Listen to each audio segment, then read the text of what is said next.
Hello everyone, it's Michael, Quiet Time. Where I left off last time was I'm 16 years old. I have been kicked out of the Jehovah Witness cult because from what I believe, I haven't really confirmed this, but I told my stepdad that I was scared that Brittany was pregnant because she was late. Because obviously we didn't use condoms. I have 2 kids. So I think he told the elders on me, and they kicked me out of their little brainwashing club along with Brittany. So I had no people skills. As a Jehovah's Witness, you're really not allowed to associate with worldly people, or how I like to call them now as an atheist and a humanist. Normal people. You're not allowed to be around normal people. So I had very little, if any, social skills beyond public speaking in front of people that believed the exact same thing. Didn't know how to hang out with kids my own age. There wasn't very many children my age, teenagers or so, in our Kingdom Hall. Maybe besides Brittany and her twin sister, maybe 3, 4, but they were like slightly younger.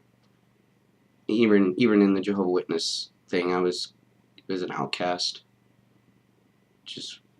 It's just pretty bad. I mean, if you don't fit in at school, and then you don't fit in at your own Kingdom Hall, you have really shitty social skills. But I had Brittany, and so I didn't care. I didn't need anyone else my own age. I just needed my girlfriend.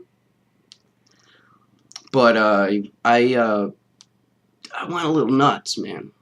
Honestly, it's like you hold on to a spring really, really hard, and you just let go. It's just gone.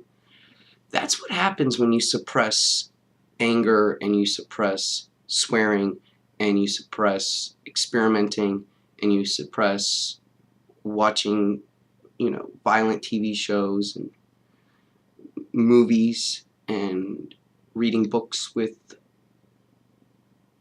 wizards and magic, anything that's not approved of by the governing body. So I did it all. I mean, all of it. I seeked out friends in my neighborhood, worldly kids, pot smoking, beer drinking, whatever you get your hands on, you stick in your body to change your mind, alter your state. So I did all that, like all of it. I mean, if you would have offered me anything when I was 16 or 17, I would have done it, pretty much. I left Brittany. I broke up with her because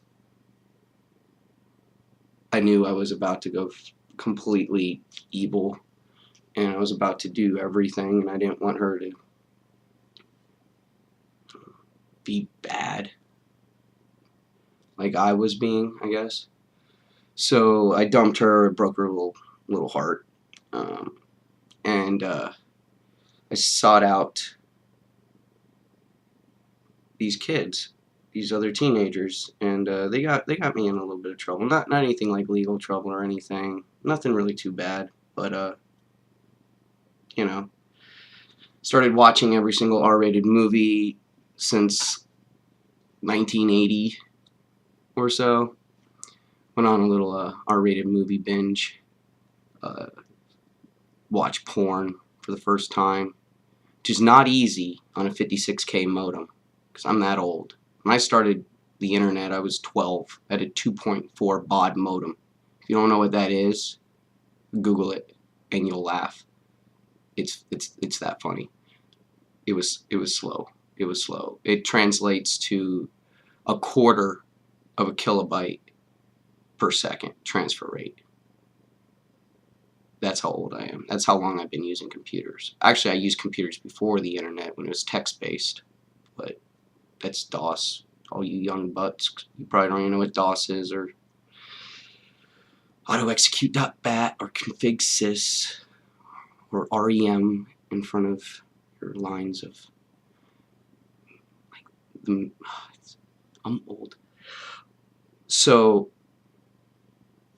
went a little apeshit. That's what happens when you're not allowed to do anything, is then you want to do everything. I was lost. I thought God didn't love me anymore.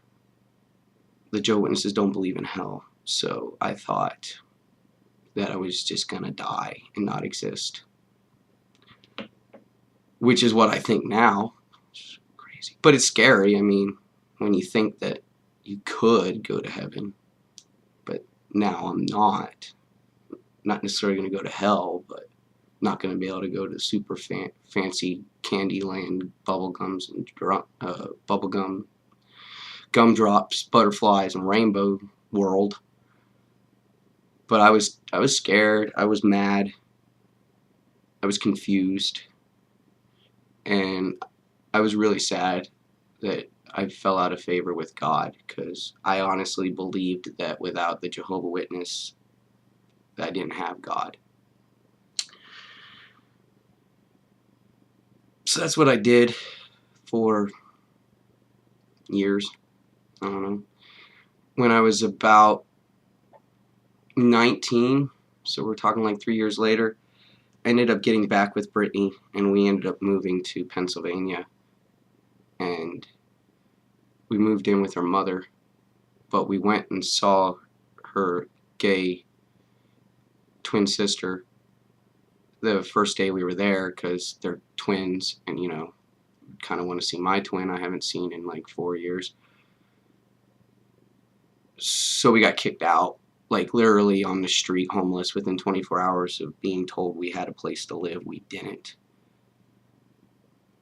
I guess that's where I'll leave you off at this point. I moved to Pennsylvania and I'm homeless. And I have no religion. And I'm putting everything in my body that I possibly can. And I'm watching as much porn and R-rated movies as possible. And just hanging out with the wrong people. I guess I would still consider them the wrong type of people. They weren't healthy people. They didn't want to help me. They didn't care about me. I don't keep in touch with any of them. But that's where I'm at. So part 3, I guess we'll go over Pennsylvania to the Koran. When the Koran was put in my hand, hopefully, I don't know how many parts it's going to take. It's my story. Take as long as I want. So look out for part 3. It'll be coming up soon. And as always, don't think like me, but think